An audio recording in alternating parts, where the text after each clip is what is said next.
The Northeast African origin of Semites, Horn of Africa, Nile Valley, Eastern Sahara, and the Red Sea.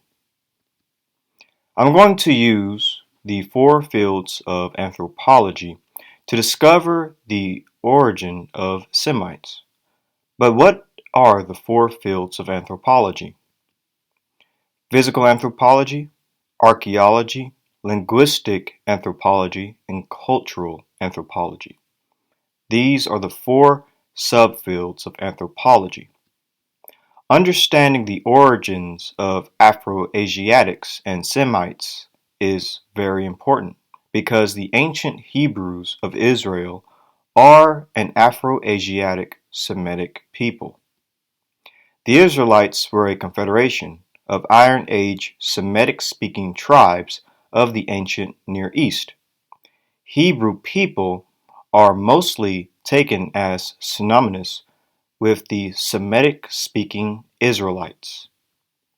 When it comes to the genealogy, we see that from the Israelites to Jacob, Isaac, and Abraham, they go back to Shem. And when it comes to Afroasiatic, of relating to or being a family of languages widely distributed over Southwest Asia and Africa, including the Semitic. And then when it comes to Semitic of relating to are constituting a subfamily of the Afroasiatic language family that includes Hebrew, Aramaic, Arabic, Amharic, etc. Even according to the genealogy of the Israelites, they claim to descend from a man named Shem. Shem is the father of Afro-Asiatic Semitic people. Genesis chapter 11, verse 10 through 26 reads, "This is the genealogy of Shem. Shem was 100 years old, and he begot Arphaxad 2 years after the flood. After he begot Arphaxad, Shem lived 500 years and begot sons and daughters." Then from verse 10 to 26 it reads, Arphaxad, Shelah, Eber, Peleg, Ru, Serg, Nahor. Now Terah lived 70 years and begot Abram. As you can see on the right hand side of your screen is a map of Afro-Asiatic languages and Semitic being the widest distributed. It's important to understand that the Hebrews trace their lineage from Shem because they trace it from the male line. This makes the lineage from Israel to Shem paternal. Since this is the case, the best form of science to use will be Y-DNA chromosomes, which trace paternal lineages, also called haplogroups. So this is from livingdna.com. What are haplogroups? The paternal haplogroup relates to your Y chromosome. And since that is a sex-determining chromosome for men, it is passed down from father to son. So this is why Y-DNA is important for our study. And as we can see for the Israelites, they trace it straight from a paternal lineage when it comes to their written genealogy, from Shem to Arphaxad to Shelah to Eber to Peleg, Ru, Serg, Nahor, Terah, Abram, Isaac, Esau, and Jacob. A straight male paternal lineage. And Y-DNA chromosomes would be the best form of science to use when tracing this male lineage. And as you can see on the left-hand side of your screen is a map showing Semitic languages.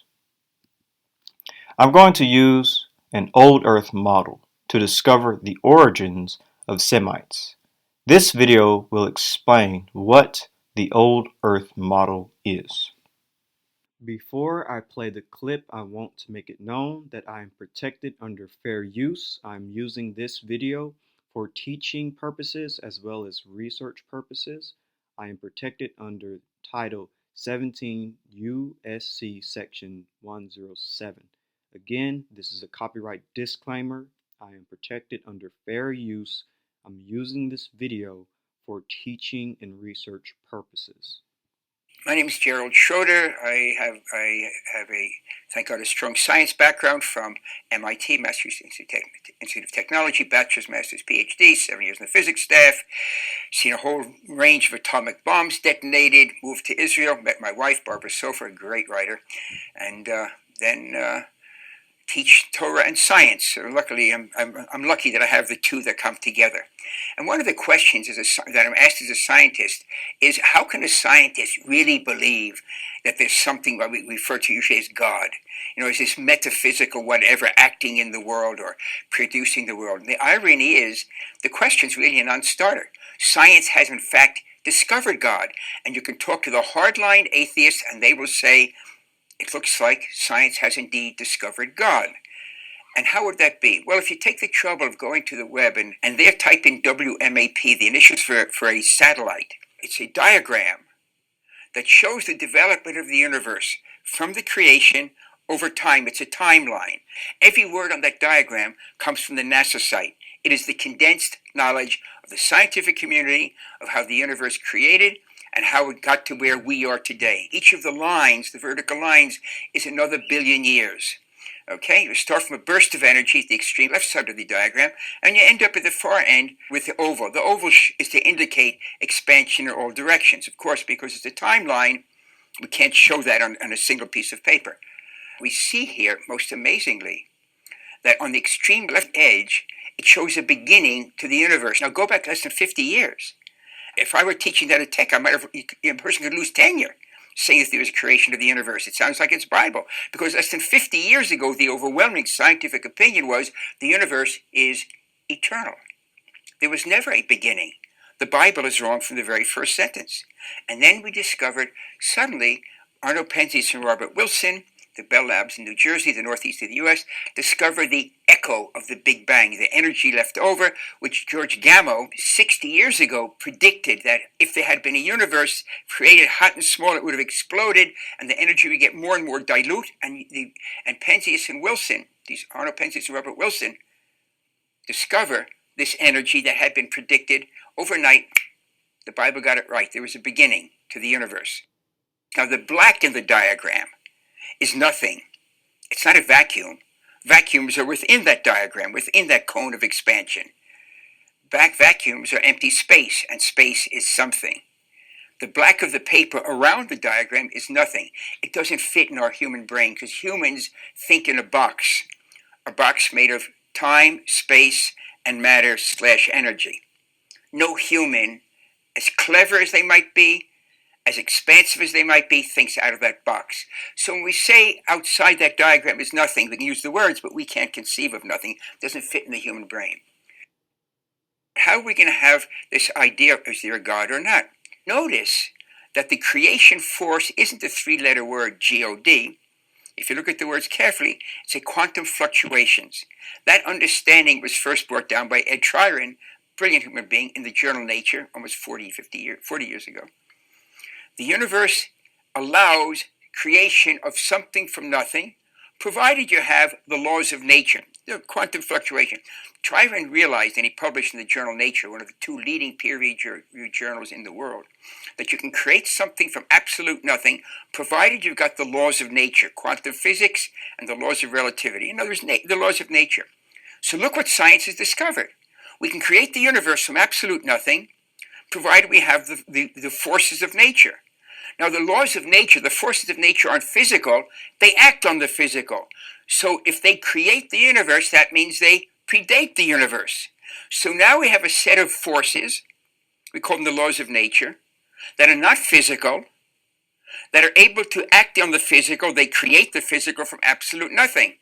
And they predate the universe, which means they predate our understanding of time. Put that together, it sounds very familiar. If you haven't noticed it, that's the biblical definition of God.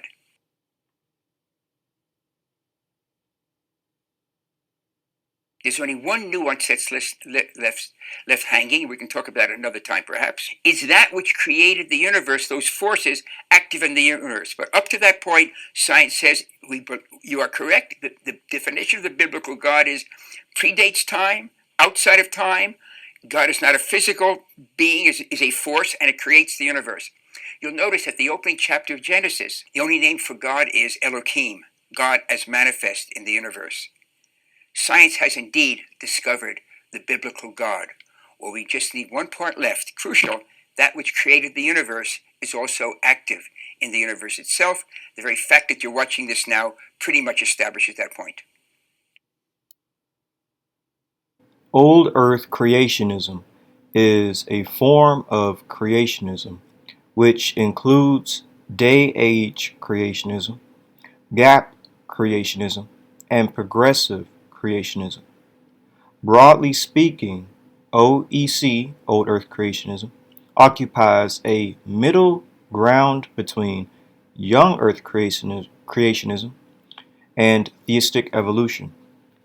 And for more information on Old Earth creationism, I advise that you look at my playlist where I have videos listed that you can watch that detail and break down the basics of Old Earth creationism. So, let's look at the origins of Semites from an Old Earth perspective. This is from Science, titled The Origins of Afroasiatics. The various authors who were part of this paper are Christopher Ehret, S. Owakita, Paul Newman, and Peter Bellwood, among others. And it reads, "This extensive, well-grounded linguistic research places the Afroasiatic homeland in the southeastern Sahara, or adjacent Horn of Africa." So the homeland of Afroasiatics is in southeastern Sahara, or the adjacent Horn of Africa. And when all of Afroasiatics branches are included, strongly indicate a pre-food producing Proto-Afro-Asiatic economy. A careful reading of Diakonoff shows his continuing adherence to his long-held position of an exclusively African origin for the family. He explicitly describes Proto-Afro-Asiatic vocabulary as consistent with non-food producing vocabulary and links it to pre-Neolithic cultures in the Levant and in Africa south of Egypt, noting the latter to be older. Diakonoff does revise his location for the common Semitic homeland, moving it from entirely within Northeast Africa to areas straddling the Nile Delta and Sinai, but continues to place the origins of the 5 other branches of the Afroasiatic language family wholly in Africa. One interpretation of the archaeological data supports a pre-food producing population movement from Africa into the Levant, consistent with the linguistic arguments for a pre-Neolithic migration of pre-Proto-Semitic speakers out of Africa via Sinai. So we see that one origin for Afroasiatics, Proto-Afro-Asiatics, and Proto-Semites would be coming from Africa through Sinai into the Levant. And this would have happened in the time period of the pre-Neolithic period. Furthermore, the archaeology of northern Africa does not support dynamic diffusion of farming populations from the Near East. From this continuity, it has been argued that the pre-food production Caspian peoples spoke languages ancestral to the Berber and/or Chadic branches of Afroasiatic, placing the Proto-Afro-Asiatic period distinctly before 10,000 years ago. Furthermore, there is evidence that cattle domestication occurred independently in the early Holocene, Eastern Sahara, earlier than in the Near East, casting doubts on the idea of a single origin of food production in the Levant. And again, this is basically illustrating that there's strong evidence that food producing and that domestication of animals happened in the eastern part of the Sahara, again, an African origin for Afroasiatics. A critical reading of genetic data analysis, specifically those of Y chromosome phylogeography and TAQI49AF haplotypes, supports the hypothesis of populations moving from the Horn of Africa or southeastern Sahara northward to the Nile Valley, northwest Africa, the Levant, and the Aegean. Again, re-illustrating that according to Y-DNA data, it would seem like populations came from the Horn of Africa in the pre-Neolithic, and they began to move northward from the Horn of Africa or the southeastern Sahara up into the Nile Valley and then into the Middle East, going through the Levant and the rest of the Mediterranean. So what is the Y-DNA haplogroup that is being analyzed here for this migration? It reads, the geography of the M35/M215 lineage, which is of Horn/East African origin, is largely correlated with the range of Afroasiatic languages. So we see a link with haplogroup E and Afroasiatic languages. Underhill at the study state that this lineage was carried from Africa during the Mesolithic, and the distribution of the Afroasiatic branches and this lineage can best be explained by invoking movements that originated in Africa and occurred before the emergence of food production as well as after. So basically, to sum this up, in the Mesolithic period is when we see these lineages moving and migrating in and out of Africa, and it would seem like haplogroup E is the best case for the Y-DNA chromosome of Afroasiatic populations, because it was this lineage that was doing this movement and in the general region of the world where Afroasiatic languages would appear.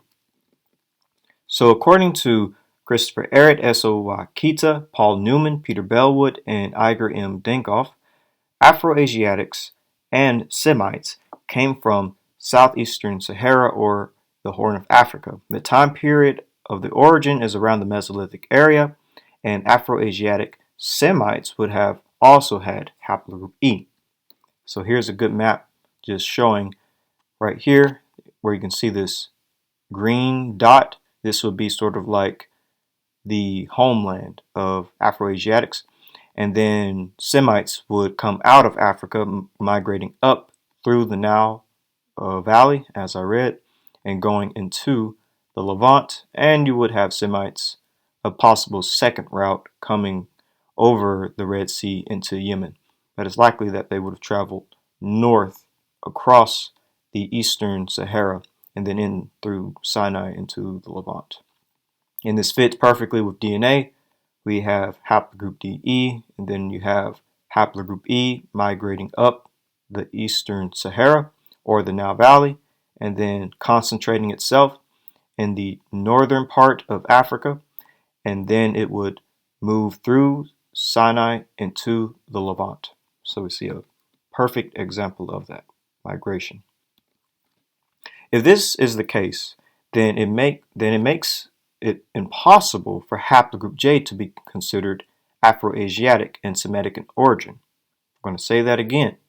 If this is the case, then it makes it impossible for haplogroup J to be considered Afroasiatic and Semitic in origin, because haplogroup J would have adopted Semitic language and culture from pre-Proto-Semitic or ancestral Semites who had haplogroup E. This is the book In Hot Pursuit of Language in Prehistory, and it reads, the overall pattern is consistent with a model of the first speakers of Afroasiatic having emerged in or near the Horn of Africa or the Nile Valley, which is what we just read from the other study. And then this says, the presence of Semitic in the Near East might be explained as follows. Early pre-Proto-Semitic speakers would have migrated into Syrio-Palestine before the Neolithic, being taken there by M35 bearers, specifically M35/M78, and adopted by populations bearing M89. So breaking this down, what does it say? The first Afroasiatic speakers would have came out of the Horn of Africa or the Nile Valley, and this would be before the Neolithic, likely the Mesolithic, like we read from earlier, and that these pre-Proto-Semitic speakers would have carried haplogroup E, M35, and any lineage outside of that, like these M89 lineages, would have adopted the Semitic language and Afroasiatic languages from haplogroup E. FM89 lineages represent 90% of the world's population. F, haplogroup F, also known as FM89, and previously as haplogroup FT, is a very common Y chromosome haplogroup. It is very common. The clade and its subclades constitute over 90% of paternal lineages outside of Africa.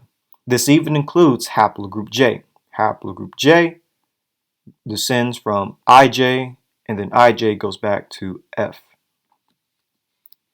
Haplogroup IJ is a human Y chromosome DNA haplogroup, an intermediate descendant of haplogroup IJK, formerly known as haplogroup F-L15. The intermediate descendants of IJ are haplogroup I and haplogroup J. Its sole sibling is K, which includes most of the world's male population. So this is actually a second reason why it wouldn't make too much sense for haplogroup J to be Semitic if K is its brother and K represents most of the world's population. We'll therefore be saying that most of the world descends from Shem if we make haplogroup J Semitic, because IJK are all linked as one. But let's go further and see what other geneticists have to say about the origins of Afroasiatic Semites. This is from Why Haplogroups, Archaeological Cultures, and Language Families, a review of the possibility of multidisciplinary comparisons using the case of E-M35. This is by Andrew Lancaster. And it reads, using Ehret's scenario, E-M35 and Afroasiatic must have been together from their first dispersals out of the general area of the Horn of Africa. So again, we see that Christopher Ehret, he says E-M35 and Afroasiatic must have been together when they dispersed out of Africa, from the Horn of Africa specifically. A large number of E-M35 lineages came north to Egypt, which is where E-M78, for example, is thought to have come into existence. E-M123, for example, is a clade of E-M35, which probably originated in the southern Levant, just to the northeast of Egypt. Many branches of E-M78 from thereby northern Egypt are also present in the Semitic-speaking populations of the region. And that's important to note. Many Semitic populations have haplogroup E-M123 as well as haplogroup E-M35 and haplogroup E-M78. And it is heavily concentrated in this region. Now here's a third scenario. As a final scenario, we compare the genetic evidence to a synthesis indicated to represent the possibility that Afroasiatic and Semitic are younger than they are in the well-known proposals of Ehret and Militarev. If the starting point for Afroasiatic would be anywhere within the corridor stretching from the Nile Delta to the Horn of Africa, and if its dispersal started well into the Heliocene, more recently than in the scenarios of Eret and Matelarev, then E-M35 is almost certain to have been present in that Proto-Afro-Asiatic population. Again, haplogroup E being linked to Proto-Afro-Asiatics and Proto-Afro-Asiatics coming out of Africa. Anyways, while E-M123 has the appearance of being a subclade of E-M35 that may have originated in the Levant quite early, it is still basically true that the E-M35 discovery found in the Levant today is a branch of the same diversity found in Egypt, which also has a high E-M123 diversity. This would make Afroasiatic and probably also E-M35 both representatives of the African contribution to the full development of the Neolithic, but not necessarily playing any special early role in the pre-Neolithic. And that's dealing with the more recent Afroasiatic originating in Africa. Various great models dealing with the origins of Afroasiatic coming out of Africa and being linked to haplogroup E. There are several relatively uncontroversial proposals concerning the ancient movement of Afroasiatic languages, each of which can be immediately compared to haplogroup E-M35 and its subclades in population genetics. Both E-M35 male lineages, on the other hand, and Afroasiatic languages, on the other, are seen by specialists in the two respective fields as having moved prehistorically within what Kroenicke at 2007 referred to as a bidirectional corridor along the Nile and/or the western coast of the Red Sea. So again, we see just more links with haplogroup E and Afroasiatics. Afroasiatic compared to haplogroup E. From the Sinai and Mediterranean to the Horn of Africa. So let me go back and read that together. So referred to as a bidirectional corridor along the Nile and/or the western coast of the Red Sea from the Sinai and Mediterranean to the Horn of Africa. Also, in both fields, the populations who lived in this corridor has obvious ancient connections to a Near East Levantine corridor spreading into the Fertile Crescent, where such clades as E-V13 and E-M34 may have their origin.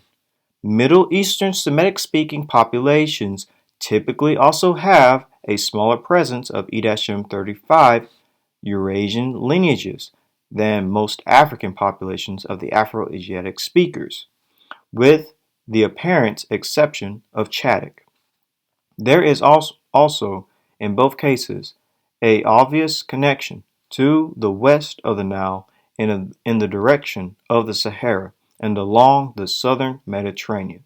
In the Maghreb, the people there are strongly associated with the distinct E-M81 and E-V65 subclades of E-M35 and the Berber branch of Afroasiatic languages. Again, most Afroasiatic languages seem to be associated with people bearing haplogroup E, like the Amazigh. In both population genetics and linguistics, the Levant branch re-entered Africa in historical periods, both in Egypt, which is now Arabic speaking, but was once home to the Egyptian language, and Ethiopia, where southern Semitic languages now dominate in some areas, which are believed to have once been Cushitic speaking. Indeed, there must have been much back and forth movements of these 2 points of contact between Africa and Asia. So basically, we see a lot of re-entry, exiting, and re-entry of Afroasiatic populations going back and forth on both sides of the Red Sea. We're dealing with the same population of people, and these populations, these Afroasiatic populations, seem to be E-markers going back and forth from Africa into Asia. Of course, when we find similar patterns in both language and Y chromosomes, this can give us at least some confidence that the same population movements cause both patterns.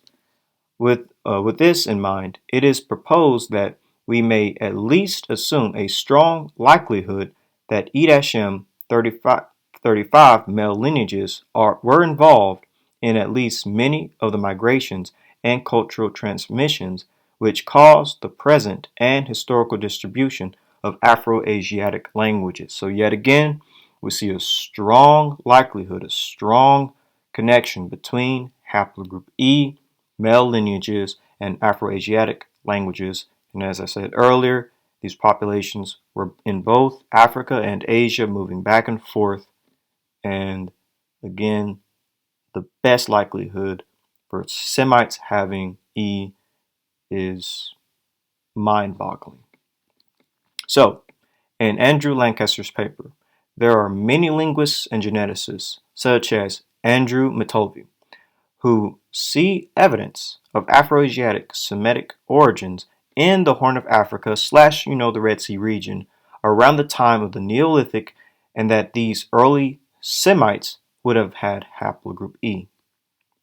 So here is yet again another beautiful image showing the dispersal of Afroasiatic on the left-hand side of the screen, and also the dispersal of haplogroup E on the right-hand side of the screen.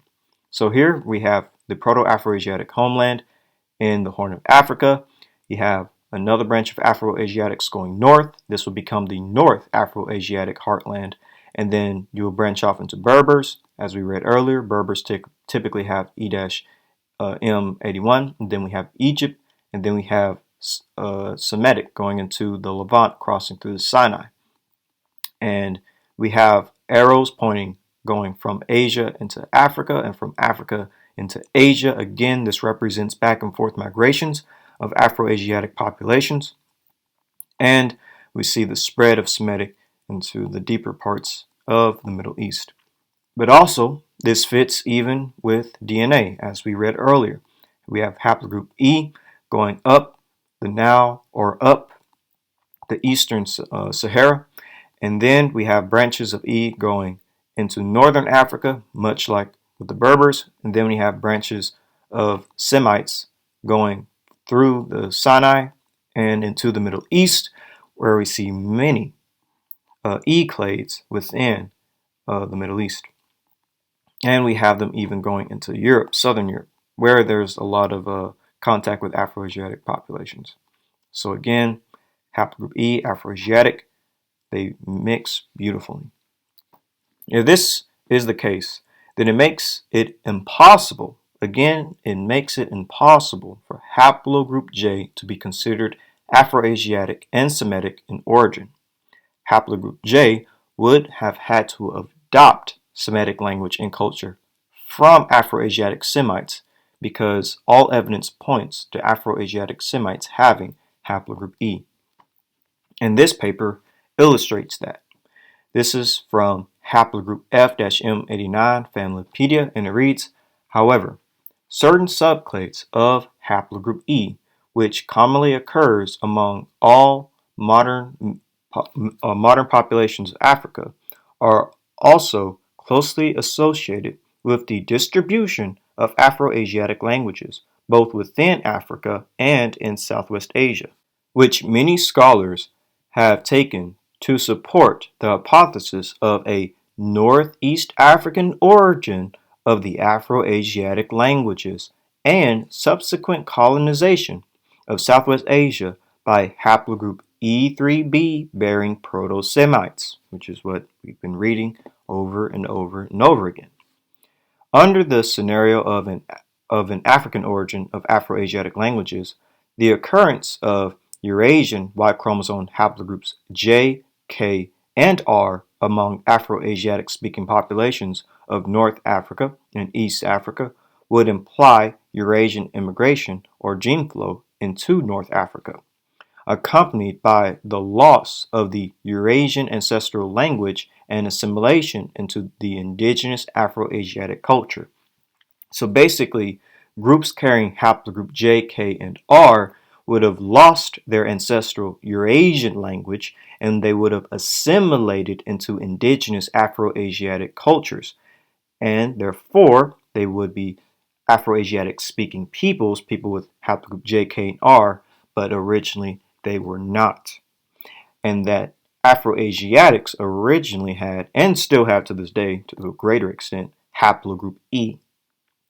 Again, haplogroup J adopted and assimilated into indigenous Afroasiatic culture, but originally haplogroup J lineages spoke some Eurasian ancestral lineage of their own that wasn't Afroasiatic. But Afroasiatics had haplogroup E, and Afroasiatics came out of Africa. And that would also include Proto-Semites who had haplogroup E. But let's go further and see what other geneticists have to say about the origins of Afroasiatic Semites. Let's keep moving. This is from Peter Solomon, and it reads, "My theory is that when the Proto-Semitic language left the Afroasiatic homeland of Northeast Africa, not just one lineage left, but a group of Proto-Semitic people from this region that included all the Y DNA haplogroups then present in Northeast Africa. It is possible that Northwest Semitic people, Hebrew people, and languages dispersed into the Levant from Northeast Africa's now region around 5000 BC. Thus, the earliest out-of-Africa settlement of Proto-Semitic people was likely in Yemen, on the southeastern region of the Arabian Peninsula. They then spread to the east and northeast to enter Mesopotamia and found the Semitic kingdom of Akkad and the Akkadian Empire.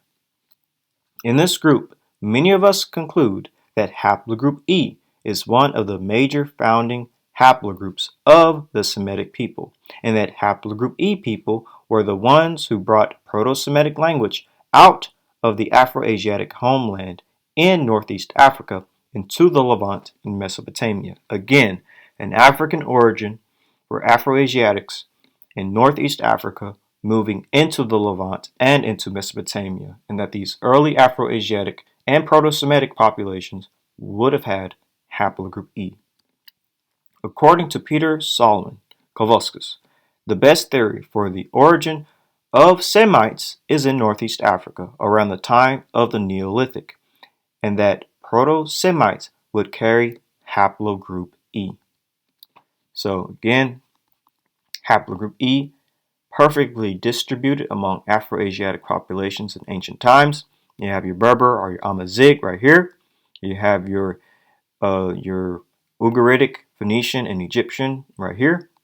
You have your Ge'ez and Southern Arabian right here. And then down here, the E markers fit in all of these locations. Afroasiatic and haplogroup E overlap each other beautifully. If this is the case, then it makes it impossible for haplogroup J to be considered Afroasiatic or Semitic in origin. Haplogroup J would have adopted the Semitic language and culture from Afroasiatic Semitic populations who had haplogroup E. This is from the Genetics of African Populations and Health and Disease, and it reads, for example, Underhill at 2000 study state that the V38/M35 lineage was carried into the Near East from Africa in the Mesolithic. This V38/M35 in Africa corresponds to the TAQI49AF5. It is far more likely that pre-Proto-Semitic speakers went into the Near East at this time, where Semitic languages have long since dominated. But the predominant haplotypes in most Semitic-speaking populations are variants 7 and 8 in the TAQI49AF system, which are equivalent to FM89 associated lineages. And remember what I said about FM89. The most parsimonious explanation is that ancestral Semitic was adopted by those bearing haplotypes 7 and 8. So haplotypes 7 and 8, which is FM89 lineages, those people, anyone under haplogroup F, which includes haplogroup J, would have adopted the Semitic language. They didn't speak it originally. They adopted it. But who did they adopt it from? What does it say? V38/M35 lineages, haplogroup E. Those lineages would have first spoke Proto-Semitic or ancestral Semitic, and other lineages adopted it. But let's go further and see what other geneticists have to say about Afroasiatic Semites.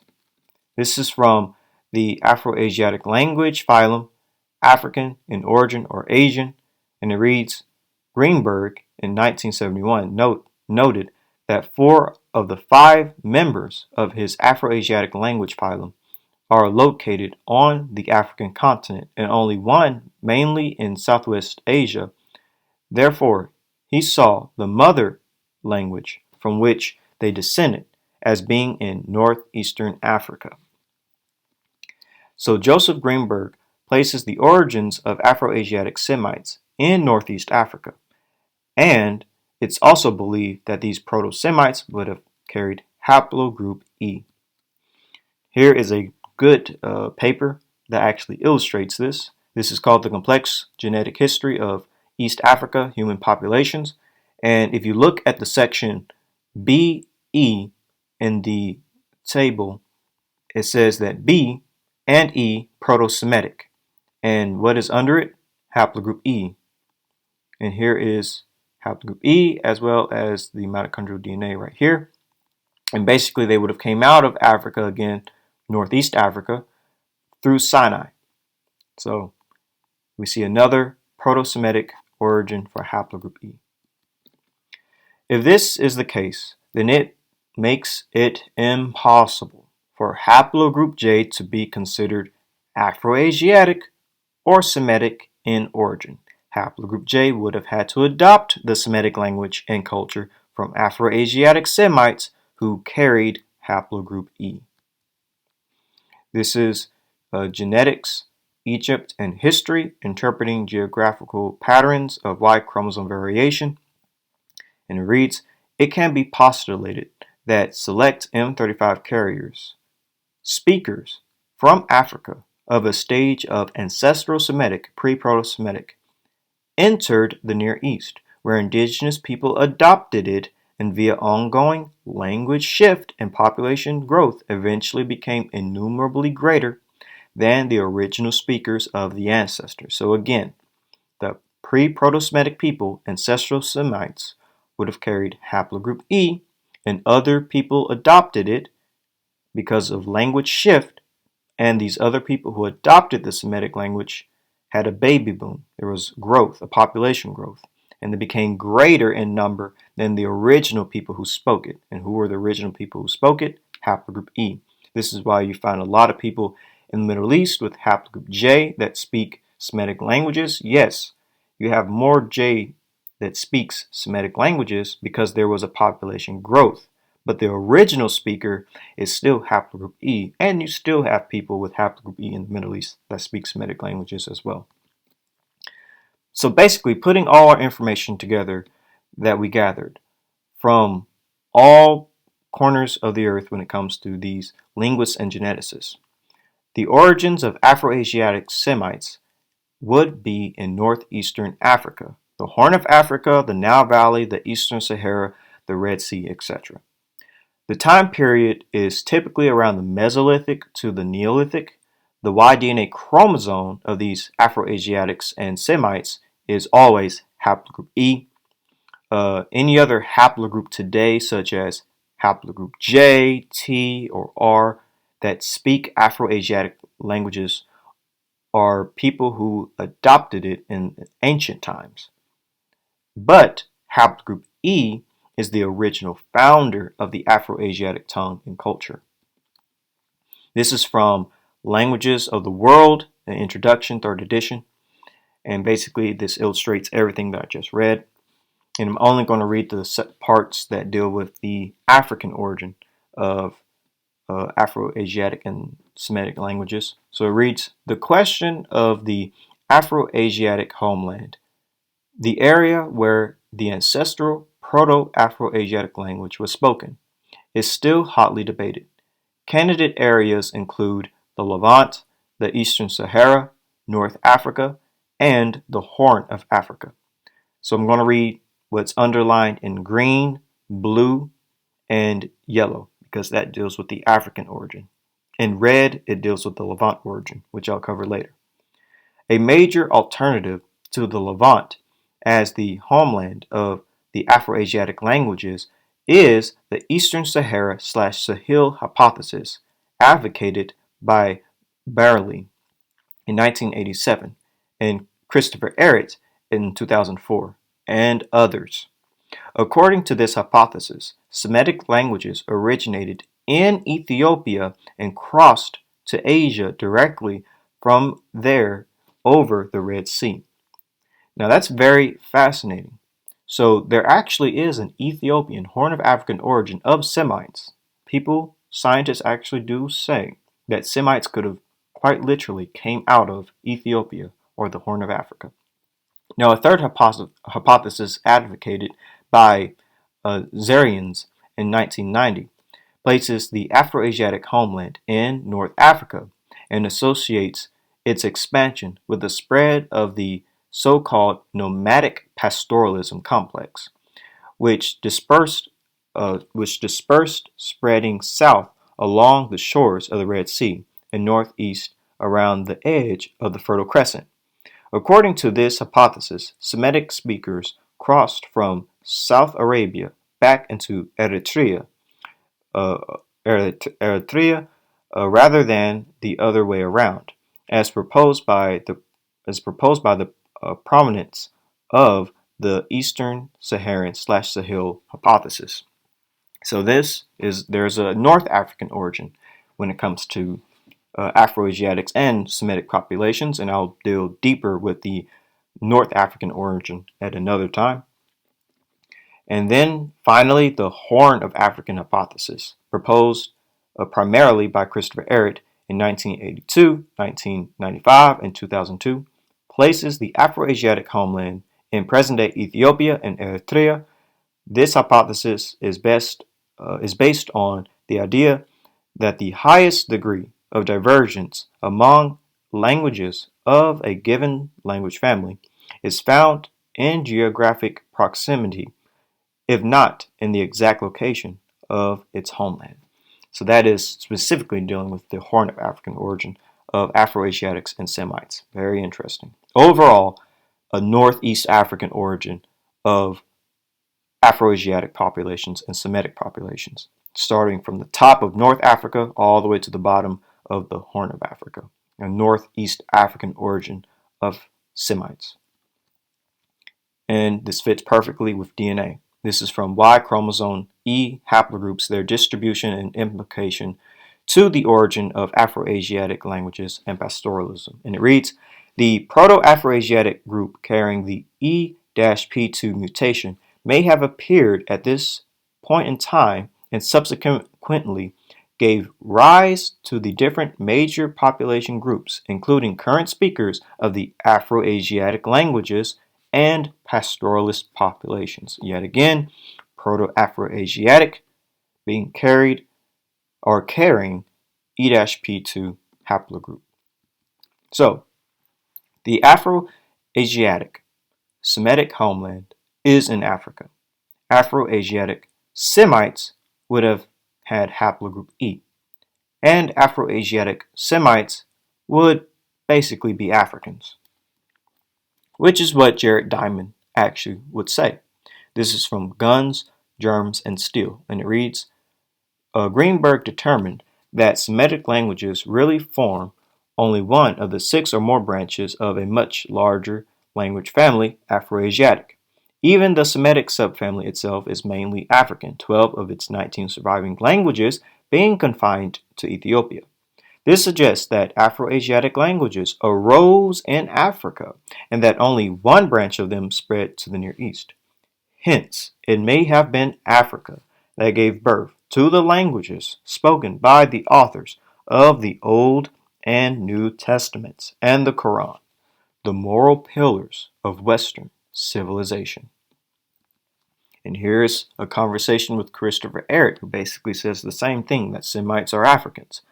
And it reads, after all, the early Semites were just a few Africans arriving to find a lot of other people already in the area. Again, the origins of Afroasiatic Semites in Northeastern Africa, or is in Northeastern Africa. This makes it impossible for haplogroup J to be Afroasiatic and Semitic in origin. Haplogroup J was heavily populated in the Caucasus around the time of the Mesolithic and Neolithic, when Proto-Afro-Asiatic was first appearing. Afroasiatic people did not originate in the Caucasus. I repeat, Afroasiatic and Semitic people did not originate in the Caucasus. You will find no evidence for this. Haplogroup J was in the Caucasus, but Afroasiatic never originated there. But Afroasiatic originated in northeastern Africa, where you had tons of E markers at the time. Again, all of this taking place in the Mesolithic and Neolithic.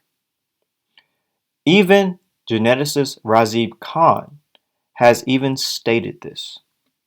Before I play the clip, I want to make it known that I am protected under fair use. I'm using this video for teaching purposes as well as research purposes. I am protected under Title 17 U.S.C. Section 107. Again, this is a copyright disclaimer. I am protected under fair use. I'm using this video for teaching and research purposes. There are groups that make claims for E1B1A being a founding haplogroup among Semitic groups. Is E1B1A found in high frequencies among Semitic populations like J1? Would the ancient Arabians and Syrians and Israelites have had high percentages of E1B1A within their populations in antiquity? Yeah, they did, but they also had J1. So this is my opinion. So take that for what it is. I think that J1 and J2 probably were not, and I'm going to say Afroasiatic because, like the Egyptians spoke a non-Semitic language, but it was Afroasiatic, like more closely related to that of the Amazigh people, the Berbers, right? So as Dr. Razib Khan just stated, haplogroup J would not have been Afroasiatic, which is what the papers have been saying that I've, just read over and over again. J is not Afroasiatic in origin. So I'm going to replay that. Non-Semitic language, but it was Afroasiatic, like Afroasiatic. So take that for what it is. I think that J1 and J2 probably were not, and I'm going to say Afroasiatic because, like the Egyptians spoke a non-Semitic language, but it was Afroasiatic, like more closely related to that of the Amazigh people, the Berbers, right? So North Africa had a different branch before the Semitic, whatever. So I'll say Afroasiatic, Semitic, and whatever the other groups like Tuareg and stuff. So it looks like the Natufians had it. It looks like there was a massive admixture between Western and Eastern Levant, Middle Eastern people, probably before 3000 BC, but after, let's say after like 8000 BC, somewhere like in prehistory, there was a genetic exchange, and the J's, J1, J2, seem to show up during that exchange in the Levant and the western part of the Middle East. I don't think Afroasiatic languages are from Western Iran, which is... And again, as Dr. Razib Khan stated, he doesn't believe, and this is what even the papers say, that Afroasiatic originated in western Iran, which would be the Caucasus, and this is where haplogroup J was heavily concentrated. So since Afroasiatic didn't originate in western Iran in the Caucasus, it doesn't make sense to say haplogroup J is Afroasiatic in origin or Semitic in origin, since it's nowhere near the homeland of where Afroasiatic was being spoken, which would be in Africa, where haplogroup E perithylated. And the western part of the Middle East. I don't think Afroasiatic languages are from western Iran, which is where they would come from. Therefore, I don't think. Also, like, you find J2 and J's in Europe and in India, and obviously, and that's not due to Semitic migration, right? So they're ancient. And he also points out the fact that J is seen among ancient Indo-European populations, like in India and such. And he's right about this. I've done videos on this. Check out pretty much any of my videos dealing with haplogroup J, especially my earliest ones, and we do see haplogroup J among early Indo-European populations. Lineages that are in like the Indus Valley civilization and what excuse me. So I think E is probably more likely to be Afroasiatic. And so, like he stated, what he is saying is nothing any different than what all the geneticists and linguists say, that E is likely Afroasiatic, that E is Afroasiatic. Most Afroasiatic speaking populations have haplogroup E, and this is what I state and believe as well. And, this is why I would believe the Israelites would descend from haplogroup E, because the Israelites are an Afroasiatic Semitic people. I think E is probably more likely to be Afroasiatic, and they had high frequencies in Arabians, Syrians, and Israelites. Okay. So again, according to geneticists and linguists, Afroasiatic Semites had an African origin, not a Caucasian origin. I'm going to repeat that again. According to geneticists and linguists, Afroasiatic Semites had an African origin, not a Caucasian origin. Also, Afroasiatic Semites would have carried haplogroup E, not haplogroup J. This is the best model to have for those who believe in an old Earth. And this is where we end the video, the Northeast African origin of Semites. The Horn of Africa, the Nile Valley, the Eastern Sahara, and the Red Sea. For more information, check out my social media platforms, and don't forget to like, subscribe, share the video, click the bell, and leave a comment for any questions you might have. Have a great day, and shalom.